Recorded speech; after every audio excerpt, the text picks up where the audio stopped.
ಆಕಾಶವಾಣಿ ಪ್ರದೇಶ ಸಮಾಚಾರ ಓದುತ್ತಿರುವವರು ವಿವೇಕಾದಿತ್ಯ ಕನಿಯಾಲ.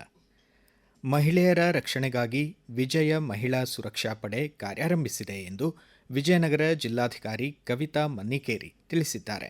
ಹೊಸಪೇಟೆಯ ಪುನೀತ್ ರಾಜ್ಕುಮಾರ್ ವೃತ್ತದಲ್ಲಿ ವಿಜಯನಗರ ಜಿಲ್ಲಾ ಪೊಲೀಸ್ ನೂತನವಾಗಿ ಆರಂಭಿಸಿದ ವಿಜಯ ಮಹಿಳಾ ಸುರಕ್ಷಾ ಪಡೆಗೆ ಚಾಲನೆ ನೀಡಿದರು.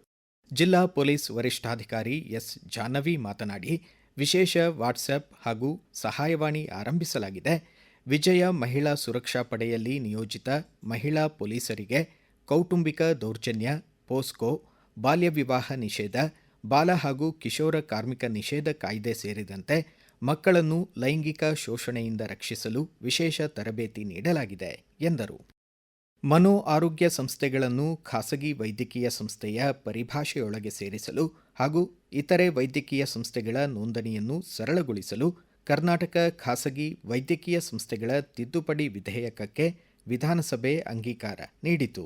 ಆರೋಗ್ಯ ಮತ್ತು ಕುಟುಂಬ ಕಲ್ಯಾಣ ಖಾತೆ ಸಚಿವ ದಿನೇಶ್ ಗುಂಡೂರಾವ್ ಕರ್ನಾಟಕ ಖಾಸಗಿ ವೈದ್ಯಕೀಯ ಸಂಸ್ಥೆಗಳ ತಿದ್ದುಪಡಿ ವಿಧೇಯಕವನ್ನು ಮಂಡಿಸಿದರು.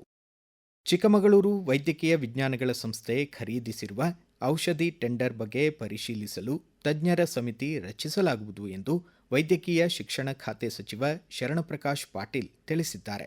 ವಿಧಾನ ಪರಿಷತ್ನಲ್ಲಿ ಶಾಸಕರಾದ ಸಿಟಿ ರವಿ, ಭಾರತಿ ಶೆಟ್ಟಿ, ಕೇಶವ ಪ್ರಸಾದ್, ಪ್ರತಾಪ್ ಸಿಂಹ ನಾಯಕ್ ಹಾಗೂ ವಿಪಕ್ಷದ ಮುಖ್ಯ ಸಚೇತಕ ಎನ್ ರವಿಕುಮಾರ್ ಅವರ ಗಮನ ಸೆಳೆಯುವ ಸೂಚನೆಗೆ ಸಚಿವರು ಉತ್ತರಿಸಿದರು.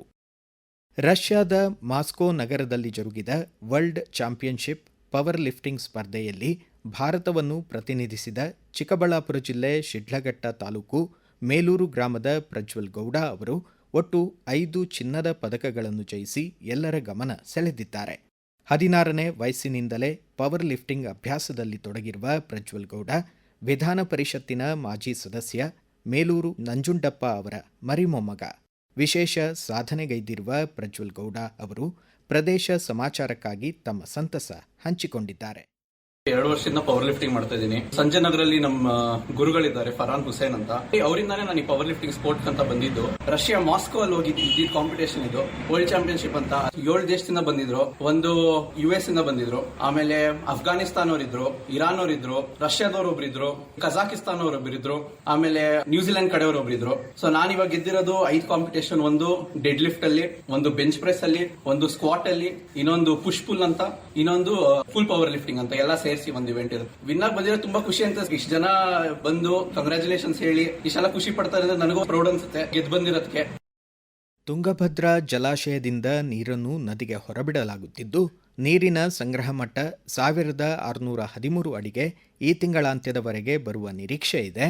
ಬಳಿಕ ಹೊಸ ಕ್ರಸ್ಟ್ ಗೇಟ್ಗಳ ಅಳವಡಿಕೆ ಆರಂಭವಾಗಲಿದೆ ಎಂದು ಜಲ ಸಂಪನ್ಮೂಲ ಖಾತೆ ಸಚಿವ ಡಿಕೆ ಶಿವಕುಮಾರ್ ತಿಳಿಸಿದ್ದಾರೆ. ವಿಧಾನ ಪರಿಷತ್ನಲ್ಲಿ ಶಾಸಕ ಬಸನಗೌಡ ಬಾದರ್ಲಿ ಅವರ ಚುಕ್ಕೆ ಗುರುತಿನ ಪ್ರಶ್ನೆಗೆ ಉತ್ತರಿಸಿದರು. ತುಂಗಭದ್ರಾ ಅಣೆಕಟ್ಟೆಯ ಎಲ್ಲ 33 ಗೇಟ್ಗಳ ಬದಲಾವಣೆ ಕಾಮಗಾರಿಯನ್ನು ತುಂಗಭದ್ರಾ ಮಂಡಳಿಯಿಂದ ಕೈಗೆತ್ತಿಕೊಳ್ಳಲಾಗಿದೆ. ರಾಜ್ಯ ಸರ್ಕಾರ ಮುಂಗಡವಾಗಿ 10 ಕೋಟಿ ರೂಪಾಯಿ ಅನುದಾನವನ್ನು ಮಂಡಳಿಗೆ ಒದಗಿಸಿದೆ ಎಂದರು. ಧಾರವಾಡ ಜಿಲ್ಲೆ ಹುಬ್ಬಳ್ಳಿಯ ಶ್ರೀ ಸಿದ್ಧಾರೂಢ ಮಠದ ಆವರಣದಲ್ಲಿ ಇಂದು ಸಂಜೆ 6:15ಕ್ಕೆ ಆರೂಢ ಆರತಿ ಕಾರ್ಯಕ್ರಮಕ್ಕೆ ಶ್ರೀಮಠದ ಮುಖ್ಯ ಆಡಳಿತಾಧಿಕಾರಿ ಹಾಗೂ ಧಾರವಾಡ ಜಿಲ್ಲೆ ಪ್ರಧಾನ ನ್ಯಾಯಾಧೀಶರಾದ ಬಿಎಸ್ ಭಾರತಿ ಚಾಲನೆ ನೀಡಲಿದ್ದಾರೆ ಎಂದು ಶ್ರೀ ಸಿದ್ಧಾರೂಢ ಸ್ವಾಮೀಜಿ ಮಠ ಟ್ರಸ್ಟ್ ಕಮಿಟಿ ಅಧ್ಯಕ್ಷ ಚನ್ನವೀರ ಮುಂಗರವಾಡಿ ತಿಳಿಸಿದ್ದಾರೆ. ನಾಡಿದ್ದು 21ರಿಂದ 24ನೇ ತಾರೀಖಿನವರೆಗೆ 5 ವರ್ಷದ ಒಳಗಿನ ಮಕ್ಕಳಿಗೆ ಪಲ್ಸ್ ಪೋಲಿಯೋ ಲಸಿಕೆ ನೀಡಲಾಗುತ್ತಿದೆ. ಲಸಿಕಾ ಅಭಿಯಾನದ ಅಂಗವಾಗಿ ಇಂದು ಬೆಳಗ್ಗೆ ಬೆಂಗಳೂರು ಕೇಂದ್ರ ನಗರ ಪಾಲಿಕೆ ವತಿಯಿಂದ ಕಾಲ್ನಡಿಗೆ ಜಾಗೃತಿ ಜಾಥಾ ಆಯೋಜಿಸಲಾಯಿತು. ಮಂಡ್ಯ ಜಿಲ್ಲೆ ಸಂತಾನೋತ್ಪತ್ತಿ ಆರೋಗ್ಯಾಧಿಕಾರಿ ಡಾ ಕೆಪಿ ಅಶ್ವಥ್ ಮಾಹಿತಿ ನೀಡಿ, ಜಿಲ್ಲೆಯಲ್ಲಿ 1,16,724 5 ವರ್ಷದೊಳಗಿನ ಮಕ್ಕಳಿದ್ದು, ಒಟ್ಟು 723 ಕೇಂದ್ರಗಳಲ್ಲಿ ಪಲ್ಸ್ ಪೋಲಿಯೋ ಲಸಿಕೆ ಹಾಕಲು ವ್ಯವಸ್ಥೆ ಮಾಡಲಾಗಿದೆ ಎಂದರು. ಚಿಕ್ಕಬಳ್ಳಾಪುರ ಜಿಲ್ಲೆ ಗೌರಿಬಿದನೂರು ತಾಲೂಕು ಪೋತೇನಹಳ್ಳಿ ಗ್ರಾಮದ ಬಳಿ ಇಂದು ಬೆಳಗ್ಗೆ ಸಂಭವಿಸಿದ ವಾಹನ ಅಪಘಾತದಲ್ಲಿ 2 ವಾಹನ ಚಾಲಕರು ಮೃತಪಟ್ಟ ದುರ್ಘಟನೆ ಸಂಭವಿಸಿದೆ. ನಾಗರಾಜ್ ಹಾಗೂ ಅಶೋಕ್ ಮೃತ ದುರ್ದೈವಿಗಳು ಎಂದು ಗುರುತಿಸಲಾಗಿದೆ. ಮಂಚೇನಹಳ್ಳಿ ಪೊಲೀಸ್ ಠಾಣೆಯಲ್ಲಿ ಪ್ರಕರಣ ದಾಖಲಾಗಿದೆ. ಇಲ್ಲಿಗೆ ಪ್ರದೇಶ ಸಮಾಚಾರ ಮುಕ್ತಾಯವಾಯಿತು. ನಮ್ಮ ಮುಂದಿನ ರಾಷ್ಟ್ರೀಯ ವಾರ್ತಾ ಪ್ರಸಾರ ಮಧ್ಯಾಹ್ನ 1:10 ನಿಮಿಷಕ್ಕೆ.